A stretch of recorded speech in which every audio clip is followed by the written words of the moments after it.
So beautiful sari అండి. ఇది వచ్చేసి మనకి 1 గ్రామ్ టిష్యూలో తీసుకున్నాం అనమాట విత్ యునీక్ షేడ్. సో ఈ శారీ ఏం చేసాము అంటే నెంబర్ ఆఫ్ పీసెస్ అయితే తెప్పించలేదు, చాలా లిమిటెడ్ పీసెస్ తెప్పించాము. కలర్స్ కూడాను మెయిన్ కలర్స్ మాత్రమే తీసుకున్నాము. సో ఇక్కడ మీకు వచ్చేసి ఇది ఓనీ పార్ట్ అండి. సో ఓనీ పార్ట్ వచ్చేసి మీకు ఇట్లా కంప్లీట్ గా కూడాను digital print followed by the nice మగ్గం డీటెయిలింగ్ తో ఉంటుంది. And let me show you the remaining part of the sari ఎలా ఉంటుంది. సో రిమైనింగ్ శారీ అంతా కూడాను ఓన్లీ కింద వరకు లోటస్ అండి. చూడండి ఎంత నీట్ గా స్కాలప్ బార్డర్ కానీ కట్ బీట్స్ కానీ చాలా నీట్ గా ఉన్నాయన్నమాట. So this is the complete look of the sari. And let me show you the blouse. Blouse వచ్చేసి ఇలా bright violet colour blouse with hands కి బార్డర్ ఉంటుంది అనమాట. So this is the complete look of the sari and grabs. So one beautiful sari అండి. ఇది వచ్చేసి మనకి kind of green colour లో తీసుకున్నారు.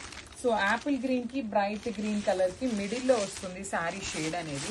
సో బట్ అన్ని కూడాను మంచి కలర్స్.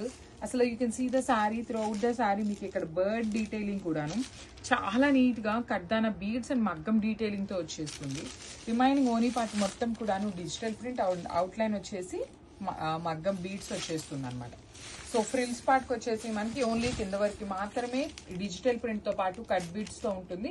రిమైనింగ్ హాఫ్ శారీ అంతా can see here self colour లో మనకి లోటస్ డిజైన్ అనేది హైలైట్ చేశారు. So this is the complete look. And మనకి బ్లౌజ్ కలర్ వచ్చేసి same fabric 1 gram tissue fabric లోనే కొంచెం బ్రైట్ కలర్ తో బ్లౌజ్ వస్తుందండి. ఎగ్జాక్ట్ కలర్ లాగా కాకుండా కొంచెం బ్రైటర్ ఉంటుంది అనమాట. బికాస్ శారీ పేల్ కలర్ ఉంది కదా, సో బ్రైట్ గ్రీన్ కలర్ లో బ్లౌజ్ పౌడర్ చేశారు. So this is the complete look of the sari. So multiples అనేది రెడీ టు డిస్పాచ్ ఉన్నాయి.